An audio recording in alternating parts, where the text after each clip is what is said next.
Just normal, regular. My No, that's not regular. That's not regular. Created. Can you say My Life Creative? My Life Creative. I only sing to my kids, sorry.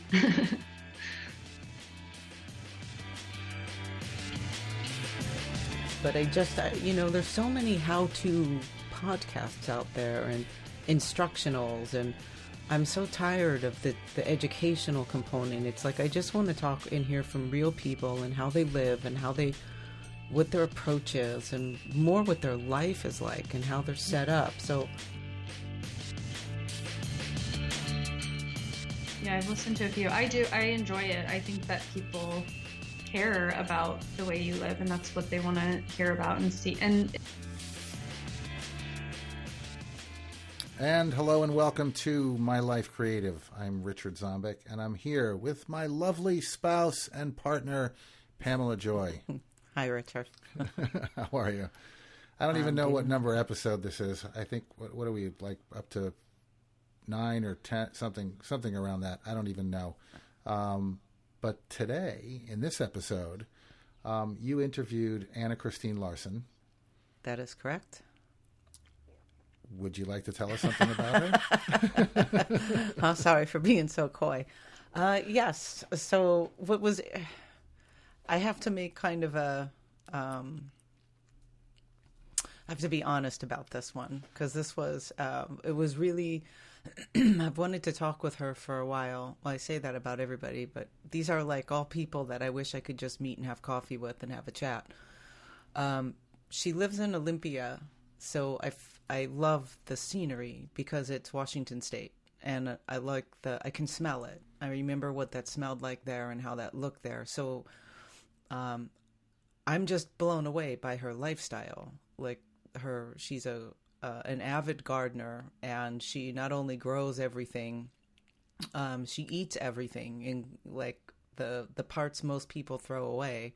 She reuses, and has created. She even has a cookbook that she shared a lot of her experiences around food. But what I learned from talking with her, and what I thought was really interesting, is, I have these little questions that I ask people at the end of every discussion. And what I realized with her, because, they're all the things of more maybe how do you deal with pressure or social media, and I'm coming at it from my own personal view of what I struggle with, right? And right, the stuff that bothers the rest of us. Like, do people like my stuff? Am I any good? Do I suck as badly as I think I do? What was interesting was, like, a lot of these things, her outlook on all of those was so optimistic, because that's really authentically who she is, right? She approaches a lot of these things from a very different lens. And I realized that I've already assumed people have the same response to things that I do, and they don't. Right, that people are as tormented and as tortured as you are. Yes. And so It was eye-opening that, her view of social media is very open and positive, and she's had wonderful experiences around it. And she truly, I don't want to reveal the whole thing, but I just was really amazed at how genuine and who she is, who people might think she is in her pictures, is really who she is in real life. Yeah, so this is an Instagram account that this is, I mean, what you're saying, because people, they have this wonderful life on Facebook and Instagram, and then but her wonderful life in pictures and in depictions is actually her wonderful life. Yeah, it really is. Yeah. So let's listen to that interview. Okie doke. Well, I would really like to I don't know your background at all. I don't know I assume you grew up in Washington State, but I thought it would be good to kind of start there with your background, what it was like growing up, what your interests were. Yeah, actually, I didn't grow up here. We're pretty new to the area. We moved here a little over 3 years ago. I grew up in Northern California, like in between Tahoe, Sacramento area, in a little town called Grass Valley.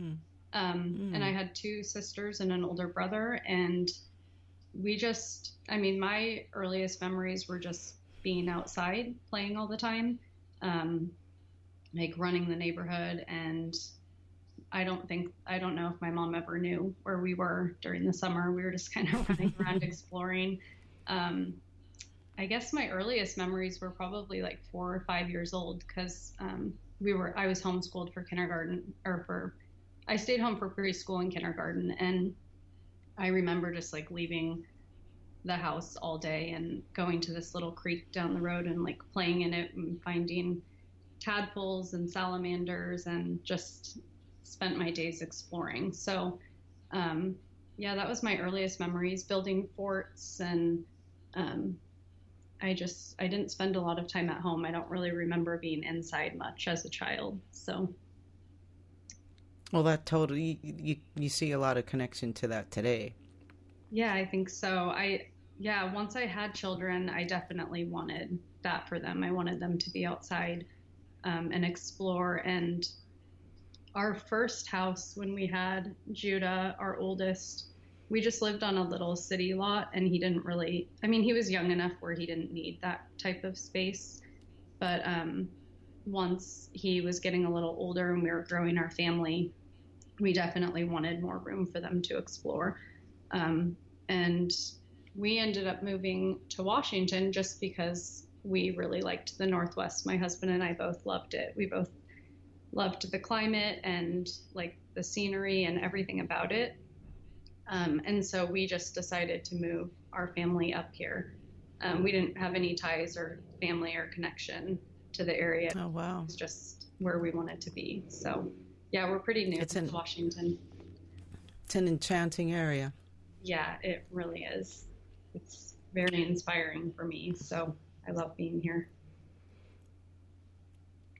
Well, when you were growing up, did you, because I know that you garden, and we're going to talk about that because it figures into your work quite a bit. You garden, I know just through different little discussions online that you are a real fan of thrift stores and secondhand. And so did you grow up that way, or is that something that you found yourself gravitating towards as you got older? Gardening, no, I didn't grow up that way at all. That's something that my husband and I started our first garden when my oldest was a baby. It was just, like I said, we were on a small city lot, and we just had a couple raised beds and just sort of experimented with it a little bit. And yeah, we really enjoyed that. And it wasn't until we moved up here that we actually had the space to do it on a larger scale. And I think that we just kind of evolved into it. It was never something that we planned on doing on a large scale, like preserving food and being pretty consumed by it. It was just something that happened because we really enjoyed it, and we just sort of expanded every year since we've been here. So yeah, we're still new at it, and we definitely have a lot to learn. We're learning through trial and error. So yeah, it was never anything that I grew up with, though. So I'm just learning. That's mind-blowing. Yeah. That is mind-blowing, because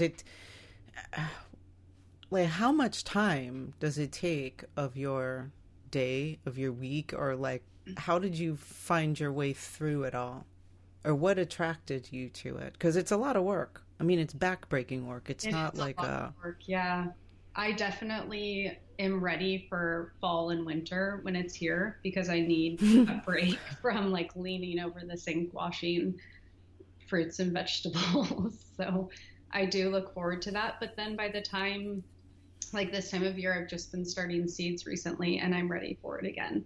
So I think that you forget each year because it's just so fascinating to me, like the process of it. Just like starting these seeds and watching them sprout and then, grow into plants that are producing food for my family, and then saving those seeds for the next year. The cycle is just really fascinating to me, and I don't ever really grow tired of it. So that's kind of what keeps me going, is I just keep looking forward to it. You kind of forget about the pain. Now, what all do you grow? What different kinds of things? We grow everything that we can in this climate. I mean, we're not really able to grow like melons or, tropical types of fruits, but we grow a lot of different squash varieties, like lettuces and greens and carrots, and we do a lot of tomatoes. We really like growing different varieties of those, peppers, different types of cabbage, berries, really just anything. Our property is an old fruit orchard. So we have some really old fruit trees, apples, cherries, plums. So yeah, we have a pretty good variety of things. That is amazing. And then you sort of build, I think that was, or I should ask, was that the intent of your cookbook, of your book, was growing the food, like growing your food and then planning your menus and your meals around what you've grown? Yeah, it's definitely, the recipes are seasonal. So, and it's a lot of it also is about like not wasting. So I have like juice recipes in there, and then I use the pulp to bake with and cook with. And then just using all the different, like there's like pesto that uses like the greens that a lot of people would toss out and things like that. So it's based on not wasting, because I mean, there's so much effort put into growing all of that. I try to not waste anything. But yeah, it's definitely seasonal. And I wrote the cookbook. It was more of just like a goal for myself. And then there was some interest in it. And so that's why I self-published it and made it available for other people. But it just started because I was staying home a lot with my kids, and I was spending so much time gardening and cooking that I decided I should put it together into a book. And my oldest, actually, my boy, he's really interested in cooking. And so he's like really excited about his copy, and he goes into the kitchen and makes different things from scratch all the time and experiments with it. So yeah. That's really wild. So did you come up with these recipes yourself, or did you like take something and then modify it? No, they're all, I mean, there's inspiration from other things, but I wrote all the recipes. And that was the hardest thing for me, because I don't measure when I'm in the kitchen. I just kind of wing it. So actually having to take the time to like figure out, measure everything, write it all down, that was the part that was really tedious and hard for me. But, yeah. And then, having everything set up to photograph it also, and planning ahead, it was a lot more work than I thought it was going to be, like anything that you start for the first time. So, yeah. Well, what was your process like for that? How did you, because you do photograph food, I mean, intentionally with still lives, and then more the lifestyle. But I'd love to talk about that in terms of, is everything pre-planned, or do you just see things or the light a certain way and you just quickly arrange something? Is it a combination? I'd love to just know a little bit about you, how you play with all these things. Or the still life, are you talking about? Yeah, with the food in general, and with your kids with the food. Yeah, well, with my kids with it, it's more just something that I see and do it. They don't like to be told what to do, so I don't really pre-plan things with them, unless sometimes they'll ask me for portraits and stuff. But other than that, with like the garden food in like its natural environment, that's just all sort of happening naturally, because we have them help us a lot with that. So they're out there by our sides doing it. And then for the food photography, like for my cookbook, that was all, I set up images and next to the window, or I set up little scenes next to my window in my dining room, and that's where I photographed all of my food for my cookbook. So I did it on a very limited scale. I didn't have much. I would just like collect some props from the thrift store, and that's what I used. And then like my coffee table, I really liked that as my foundation to set the different dishes on. And then I used like poster boards, like white and black poster boards behind it and things like that. So it was pretty makeshift, right. But it worked, and that's how I set up everything for those images. So Well, they always have a real, they feel very alive. I think I wrote that in the outline I had sent to you, that it almost feels like the things are breathing. It's not, and any good still life, I guess, does have that kind of alive quality. It's instead of a person, right? Yeah, and but I'm glad you think that, because it was a huge learning process for me. I mean, I had never done still life before, and when I decided to do the cookbook, I hadn't really set up scenes for food at that point. I just thought, like, how hard can it be to to do that? I just kind of started doing it, and then I realized, like, wow, this is a whole new, like, learning experience. And so it took me a couple of years to get everything to, I think it took me like a year and a half to almost 2 years before I put it out, because I had to learn a whole new realm of photography in order to put it together in a way that I was proud of and happy with the way it looked. So yeah, it was. We'll definitely put a link to that on the blog post, or on the show notes rather. I'm manically trying to get to a page to look at one of your, I know you have posted a link to it, but I just, it has such a, like, even some of your still pieces of plants, right? Mm-hmm.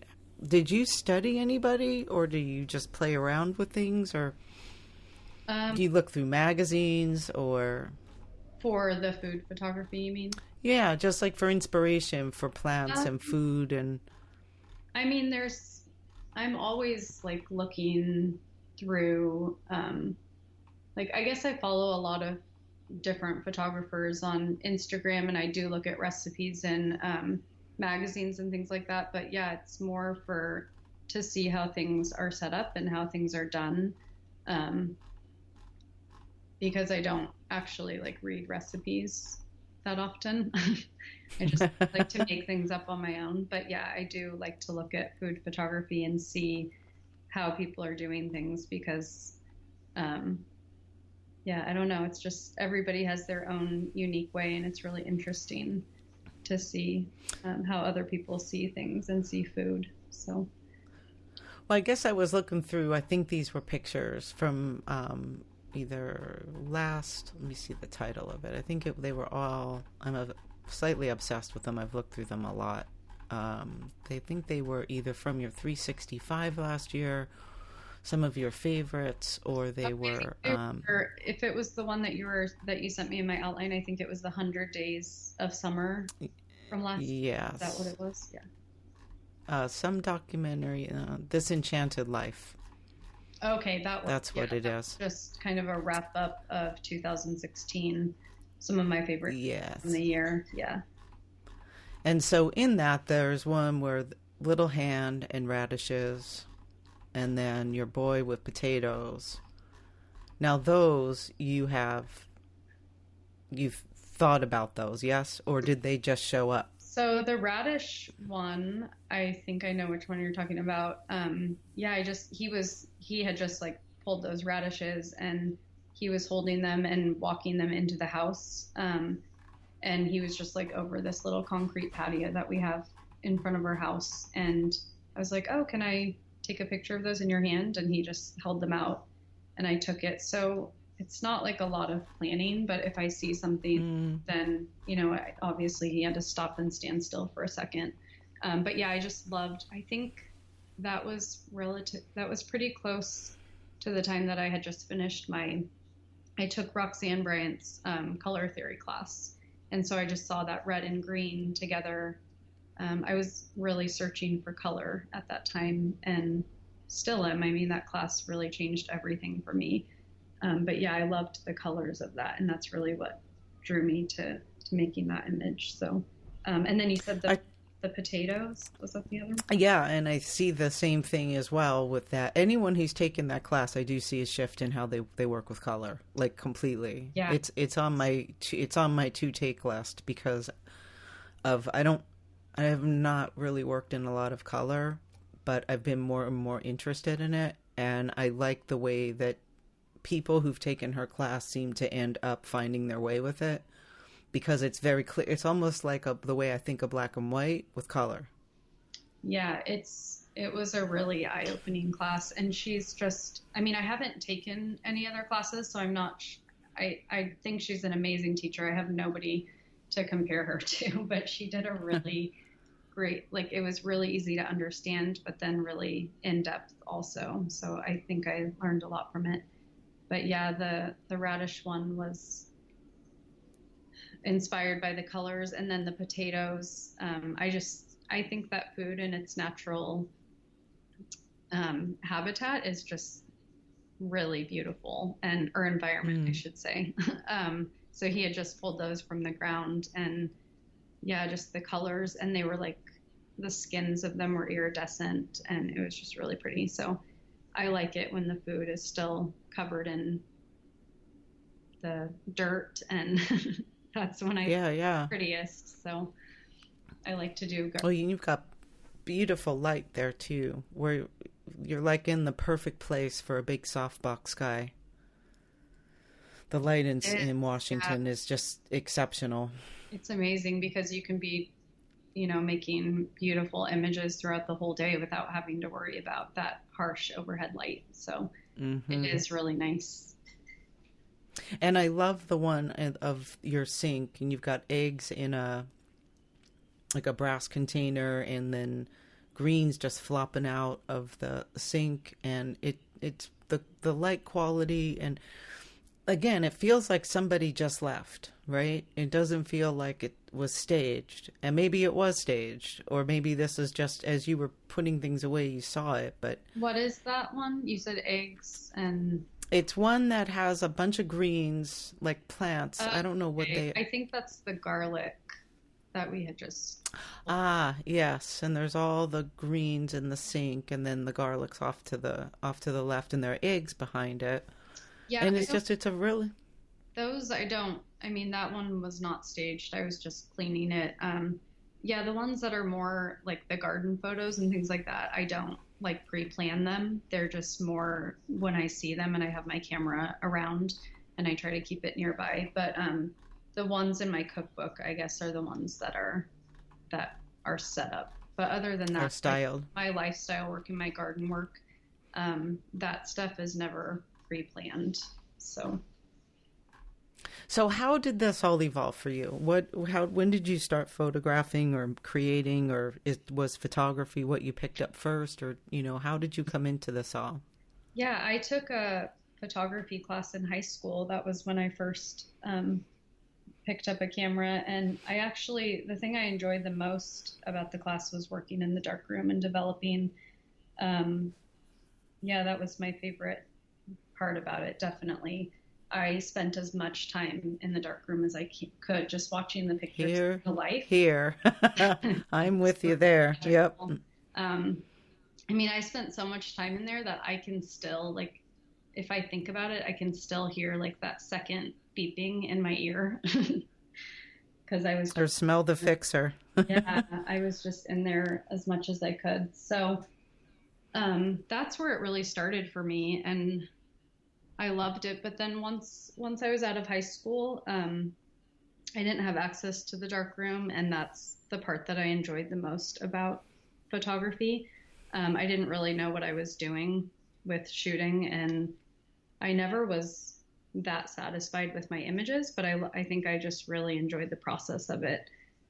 So I did have a camera, and I would take pictures every once in a while, like if I traveled, things like that. But it was more about the process for me, I think.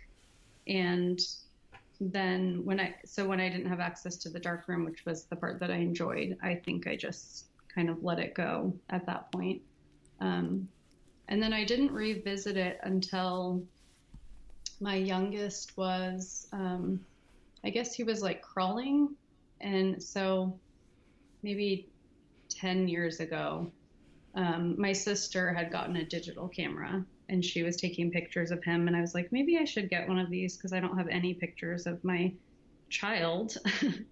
So I got one. And again, I mean, I didn't really use it. I took pictures like at 3 months old and 6 months old and things like that. But it was never something that I was really into. And I think it was more because I was a perfectionist, or I am a perfectionist. And I think that I really let that get in my way. Like, I can't do this well, so I'm just not going to really try. And I didn't have the drive to put effort into it at that time. So,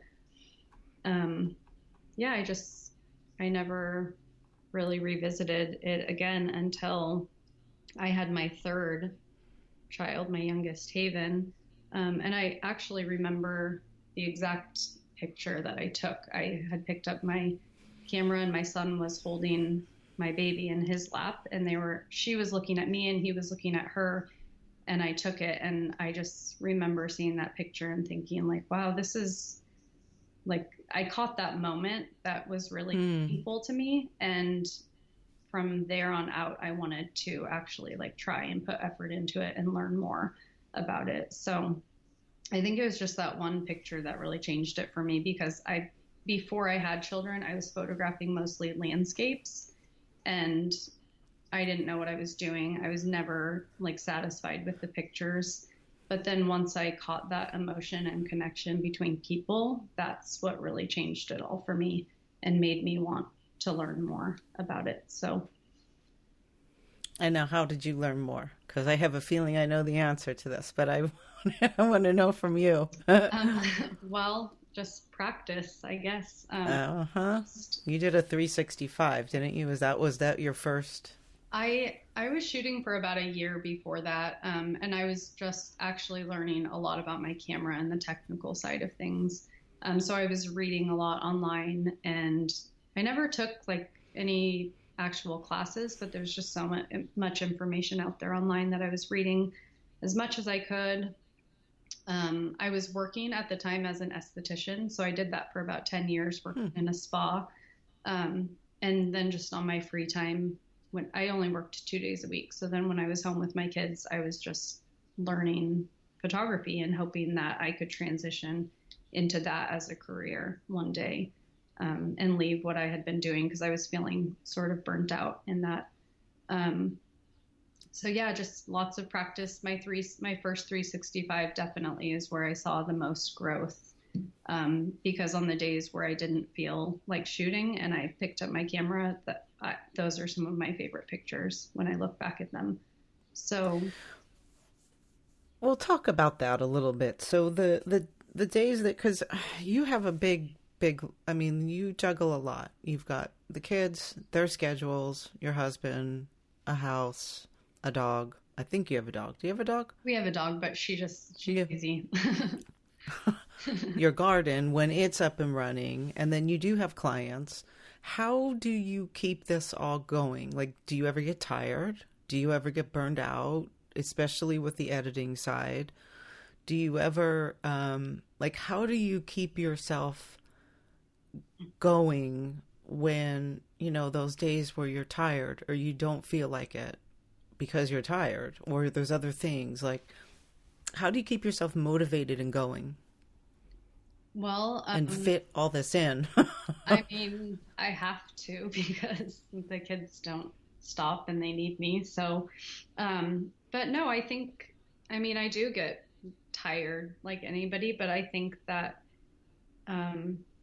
when you're doing something that you love and you've set your life up in a way that you enjoy, that exhaustion at the end of the day is a good thing. I mean, it means that you've spent your energy on the things that you love, and you're going to wake up the next day and do it all over again. And I think that we've set up our life in a way when we moved up here that we both switched careers. So my husband was working actually in pest control in California for like 10 years. He did that, and he absolutely hated it, but it's just what he was doing.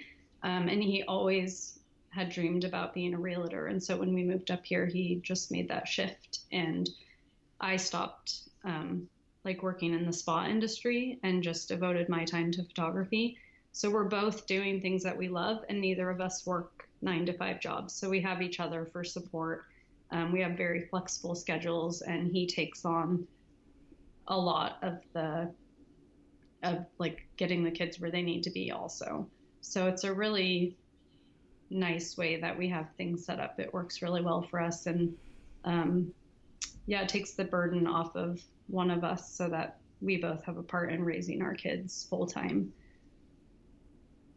So what does a day in your life look like? A regular old day? Yeah, so we get up, and because we don't have places that we have to be, it's really nice. We have the morning together, and he makes the kids breakfast, and then or he gets out the things that I've made and serves it to them. And then while I make their lunches, and then he gets them off to school, and I stay home with my youngest, Haven. She's in preschool now, but she goes to afternoon preschool. So she's home with me in the mornings. And we just do some morning time together, like reading. We both, we exercise together in the morning, which is really fun. That's cute. We get out our yoga mats and work out next to each other. But yeah, it's a nice, like, laid back morning. And then she goes to school a couple days a week. And that's the time that I've just started kind of focusing on building my business since we've been up here, now that she's in school a little bit, but it's really not enough time. Like, she goes to school for 6 hours a week. So when she started this year, I was thinking, like, now I'm going to have all this time, and it's like 6 hours a week. So it's not enough. But next year she'll be in kindergarten, and then I'll really start focusing on my business. So yeah, right now I'm just home a lot of the time, and I'm working from home. And then when the kids get home from school, we just spend time together doing things around the house. They play soccer, so we get them to their practices and games and all their activities. But yeah, nothing too exciting. Do you build in days to visit places or times of year, or because there's so many beautiful places that you've gone, and I assume some of them are close to you because of where you are in Washington. I mean, we lived in Seattle I lived in Seattle for 10 years. Oh, really? And it was, a long time ago. Very different place now, and I didn't photograph when I was there. But every single place that I went, I think now, it was just sparkling beautiful. And Olympia is very pretty. I liked it because it was quiet. I wasn't ready for that yet. I like the city, but it was quiet, and just you had access. You were closer to the beach. Different. Well, there's a lot of nature wherever you go down there. But so I wondered if do you allocate a day, a time, or different times of year that you go places, or are you spontaneous and like, oh, it's a beautiful day, let's go here? Yeah, I think we're more spontaneous. There's a lot going on with, like, the kids' schedules. Like I said, they play sports, and my son also plays the cello, and so he has stuff with that. So really, we just try to squeeze things in when we can. And they're just getting old enough where they're, like, happy to go on hikes and things like that. I mean, I guess they're still not extremely happy until we get out there, but they want to. We do have a lot of trails that are nearby, and they're short enough that Haven, the youngest, is able to still keep up and make it through. I'd like to go on, like, longer adventures once she gets a little bigger and is able to do that. But yeah, everything, like you said, it's close to the beach. We have the Sound like 15 minutes away, and we have trails right outside our doors. So we do have a lot of beautiful nature that surrounds us. And yeah, we feel really fortunate for that. The other thing is we're trying to take the kids out on, like, special one-on-one kind of things. So I like to take them out on walks and just spend some time with them individually. And that I usually bring my camera if they want me to. And then I'm able to take some portraits of them by themselves also, which is really fun for me. And they're getting out and exploring and having one-on-one time. So it's a nice little thing that we've started doing with the kids. Mm.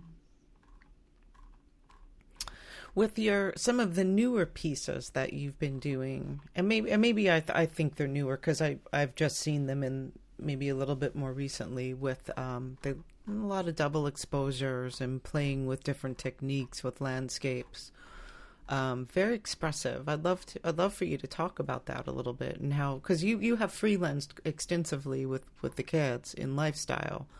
From what I've seen a lot of different things that you've played around with techniques. I'd love for you to just talk about that, and if you see them, if you think about them first, if you piece them together in a post-editing environment, or just how that all kind of unfolds for you. Yeah, well, for double exposures, they're always in camera. I wouldn't even know how to do them in post-processing. It's Photoshop, so I just use Lightroom. But yeah, the double exposures, I think sometimes they're spontaneous and sometimes they're planned. I have one self-portrait of me with Semi, who is our middle daughter, and it has like all these plum flowers around us, and I planned that one. The landscape double exposures, if I'm not sure which ones you're talking about, but I don't think I've ever like planned a landscape one. It's just kind of, I just do it when I see it. And yeah, so yeah, I guess portrait double exposures, those are planned. And then the landscapes, I just kind of go out. It's usually just when I feel like I need to get out and photograph something by myself. That's when those come about, because I just try new things and I have time to play around and be more creative when I'm not working with a subject that's like a little child that is impatient and doesn't want to stand there for me. So, but the free lensing, I never really plan that. That's just more, I have one camera that I use for free lensing and one lens specifically. So if I take that out with me, I know I'm going to just be free lensing and practicing and playing around with that. And that just gives me a lot of creative time, and I don't do a lot of thinking. I just have fun with it and experiment. So yeah, I really like doing that. It's I don't know, there's less rules, I guess, that I'm thinking about. What lens do you use? What focal length do you use? For free lensing, or just for free lensing, I use my 51.4. And then yeah, for everything else, I use my 35. So those are actually my only two lenses that I have. So. And then do you spend a lot of time with the computer, or is it all really basic? With editing?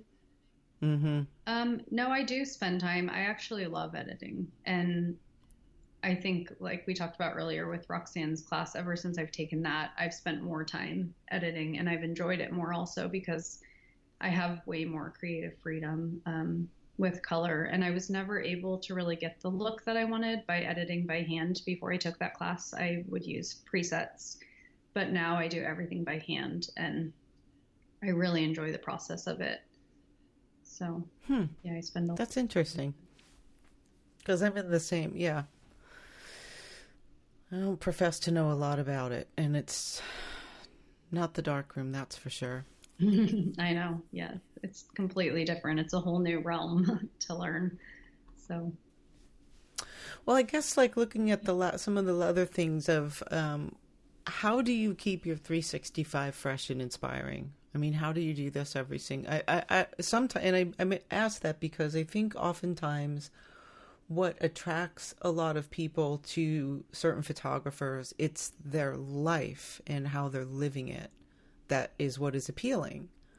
And so, you have a lot going on and you do a lot of different things that I would imagine you have ample opportunity to see things every day.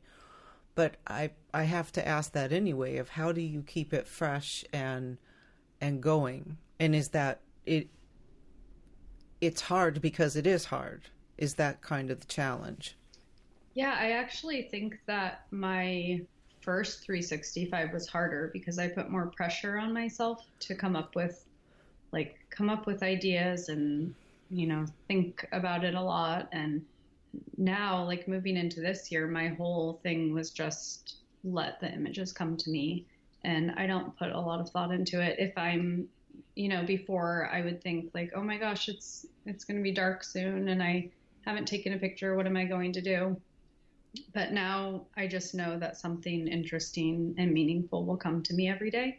And I just have my eyes open to that. Like, even if it's just like a little note that one of the kids wrote to me, and I'll take a picture of that, or just whatever. I don't put pressure on myself to create like a masterpiece every day. I want images that are going to be meaningful to me, and that they'll look back on and that will have meaning for them too, and not something that's like set up and staged.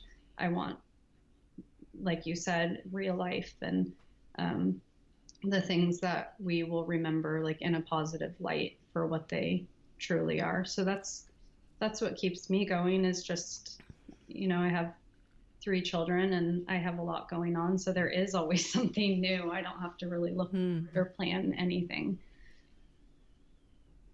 What was your Hold Close project? That's your self-portrait with your children, right? Yeah. And I'm still doing that. I'm sure that I'll continue that until they don't want to be in pictures.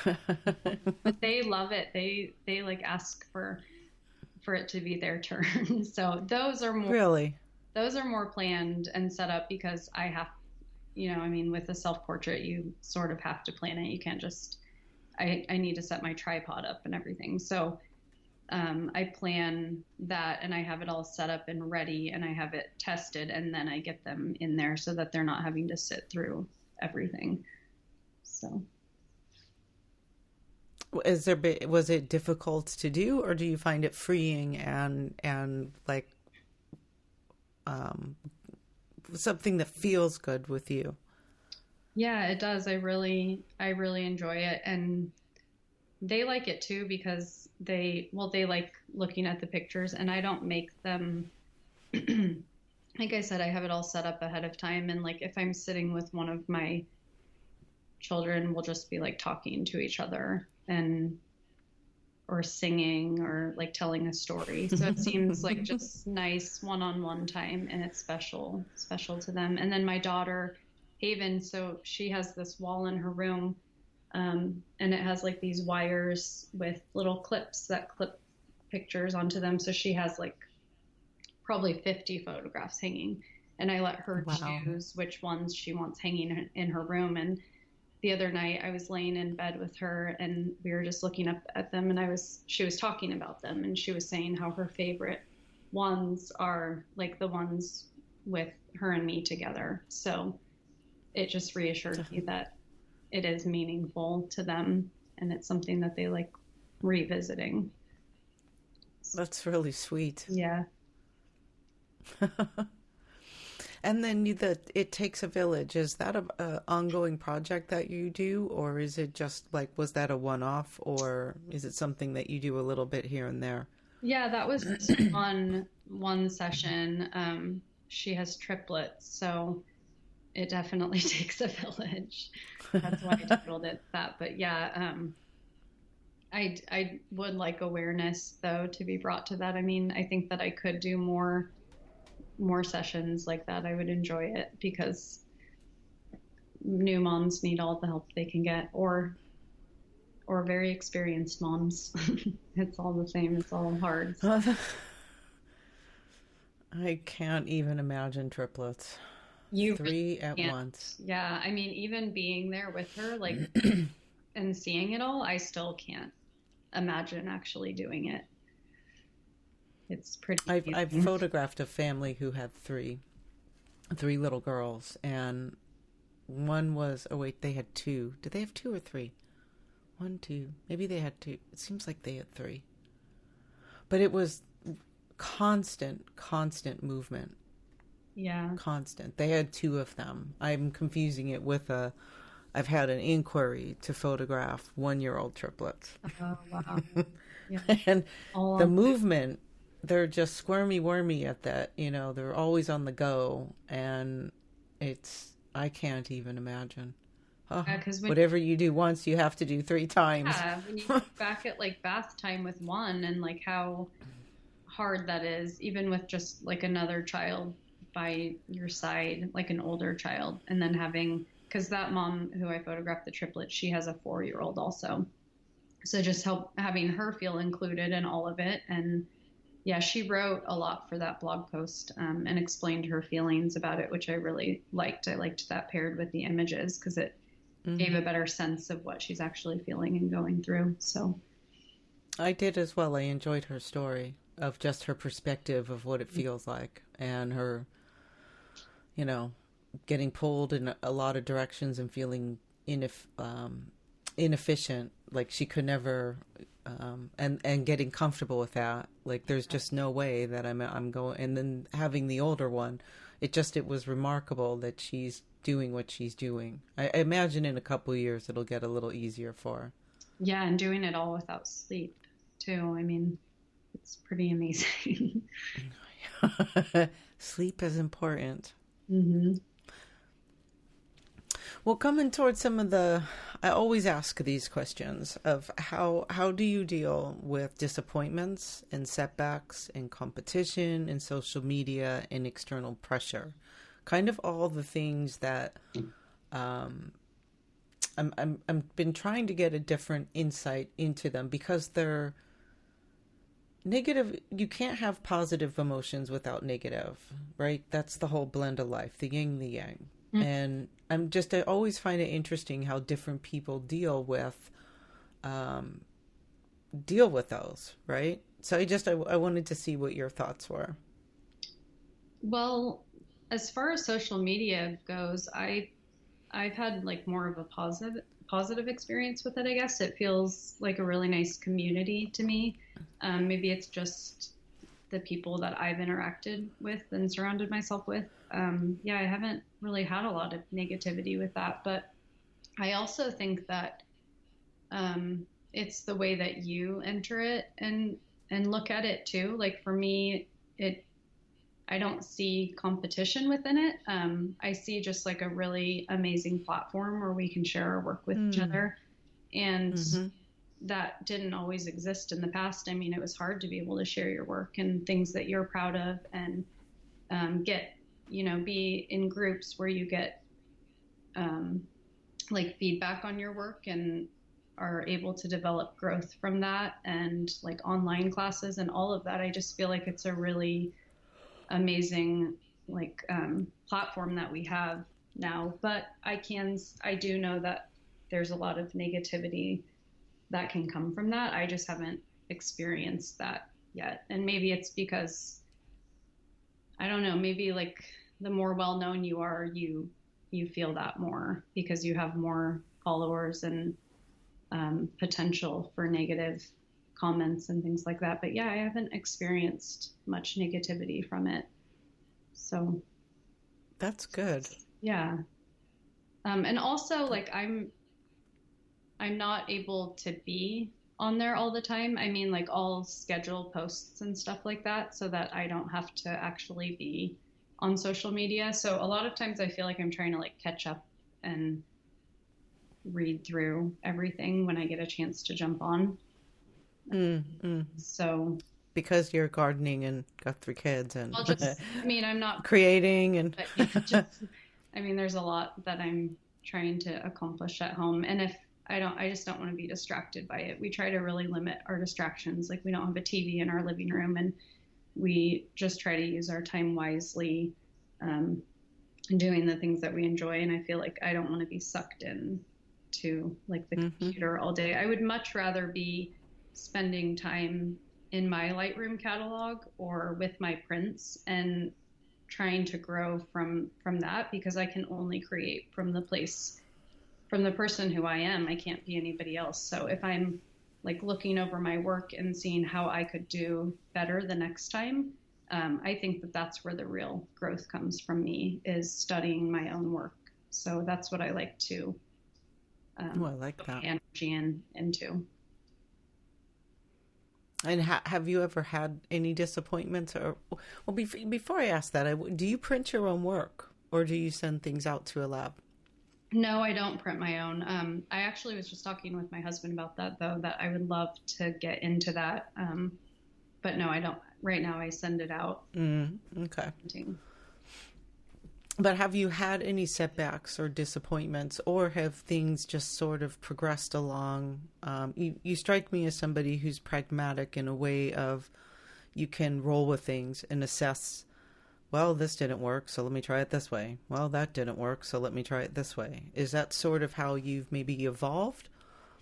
Well, I mean, yeah, I mean, there's always disappointments and setbacks, and I do try to just kind of move ahead. I mean, I feel like if I'm told no, then maybe they don't have enough information and I need to like try another avenue and try to get there a different way as far as like building my business goes and things like that.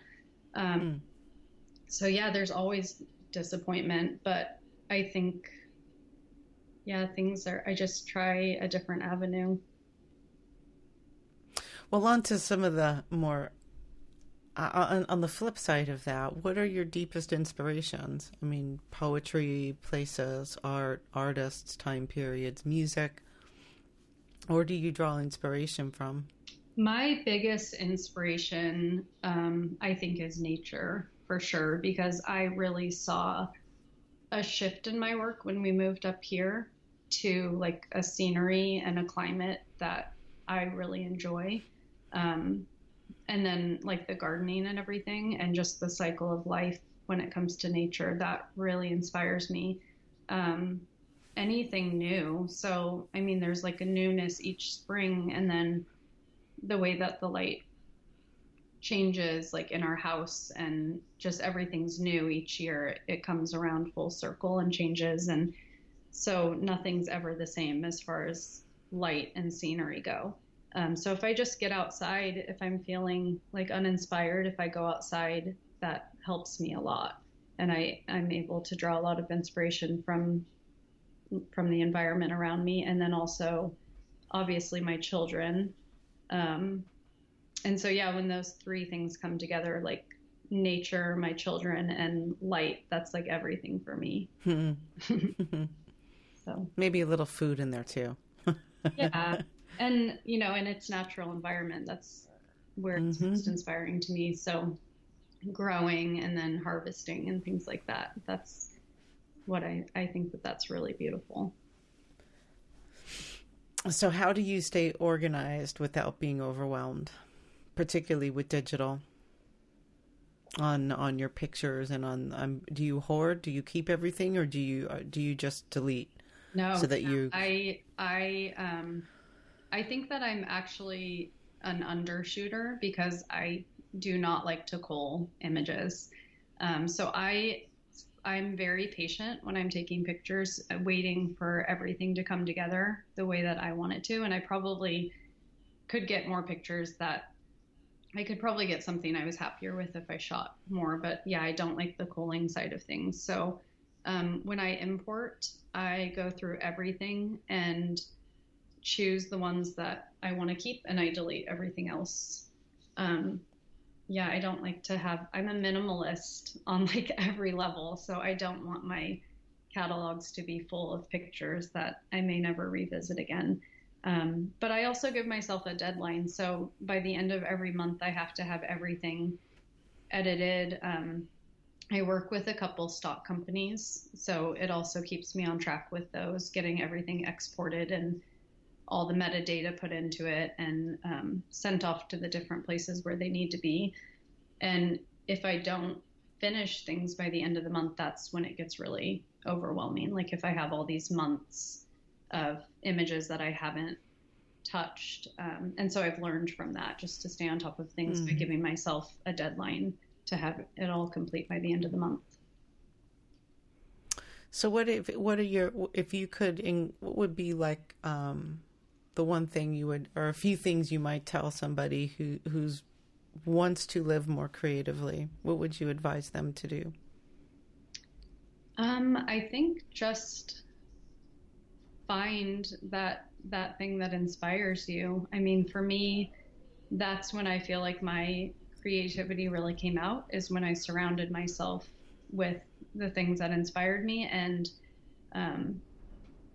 let myself live in a way that was not restricted by like a job that I didn't necessarily enjoy, in like an area that I didn't really enjoy, a climate. For me, the environment that I'm in is a big thing. So that's what I would tell somebody else, and that may not necessarily be what helps them live more creatively. I don't know. Right.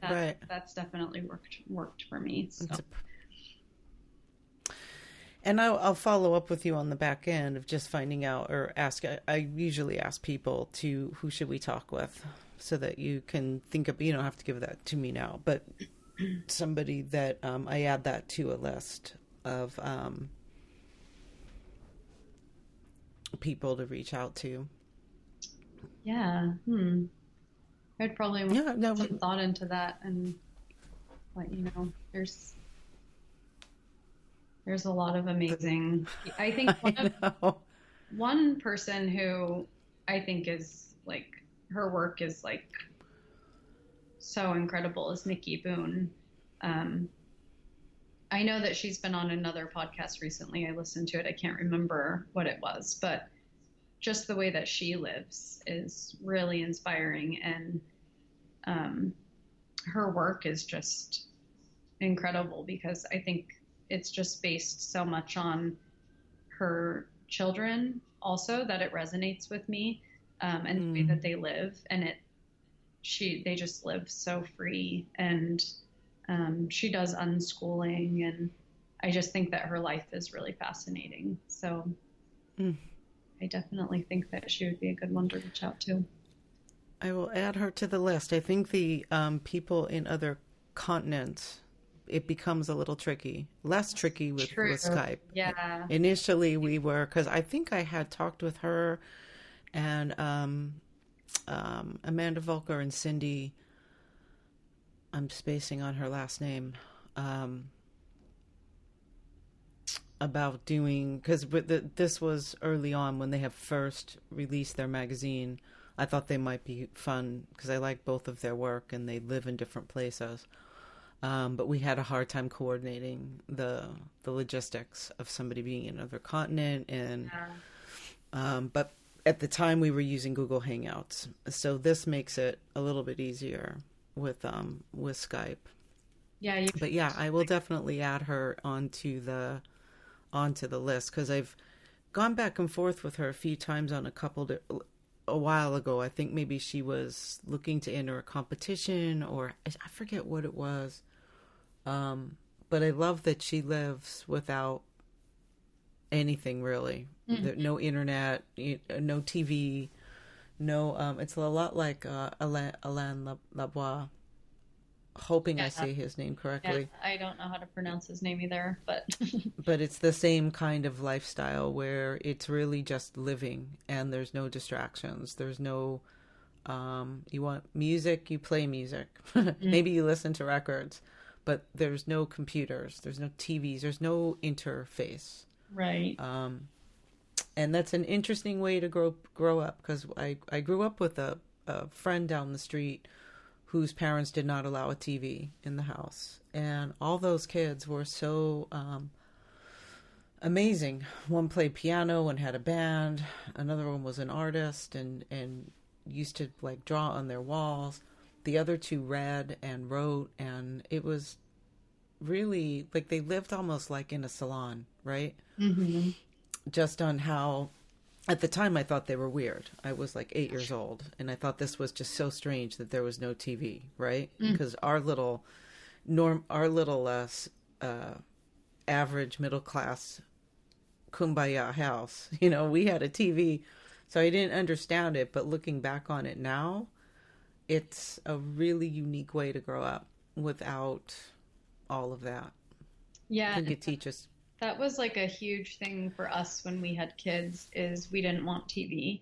And we do have a TV, but we have like a basement room, and it's down in the basement. So we have to be very intentional if like they're going to watch a movie or something like that. They don't just have it playing as like a distraction during the day. And my youngest, Haven, like she'll draw for like 5 hours a day if I let her. Like, she's just obsessed with drawing and coloring and painting, and I just wonder like how it would be different if I had given her, sat her in front of a TV and let her do instead. But yeah, I can see like so much creativity in her, and I'm really glad that we made that decision. When we had Judah, our first, we didn't have a TV for a long time, and then now it's a very intentional thing when they watch something. So well, I think we will end on that note, because that's a really good that's a good thing for people to just sort of sit with. I panic at the thought of not being able to, like, I'm almost addicted, particularly now with the news. I can't seem to pry myself away from it. But I've thought often about doing like a digital detox, including TV, for 30 days, just to turn it all off. It feels frightening, to be quite honest with you, to sit with yourself like that for 30 days and not have really any distractions. It makes my guts very anxious thinking about it. You do get a lot accomplished, though. Like, I mean, I have people ask me all the time, like, how do you make everything from scratch? And like, how do you do all of this stuff? And how do you have time for all of this? But it's like, we all have the same hours in the day. It's just, we choose to like put our energy into what we value. It's the same goes with money. I mean, a lot of us have money for the things that we value. Not everybody, but for the most part, you have time and money for the things that you value. And I think just recognizing that, and then being intentional with how you spend those things, you can really get a lot accomplished when you don't have distraction in the way. So, well, we are definitely going to end on that note, because that's a good way it's a good parting thought in live intentionally with your values. Yeah. This has been another episode of My Life Creative with Richard Zombeck and Pamela Joy. You can find us online at mylifecreative.com, where you'll find more information about us, our guests, and while you're there, please consider supporting the show to help us produce more content like this. Oh yeah, can you feel it? Just over the credits, just riffing now. Words and chords. Not the poetry and the real thing, but not bad for an ad-lib. Not good, but...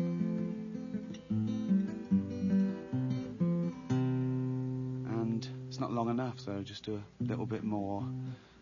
And that's nearly done. That's the final credit there. That's the end.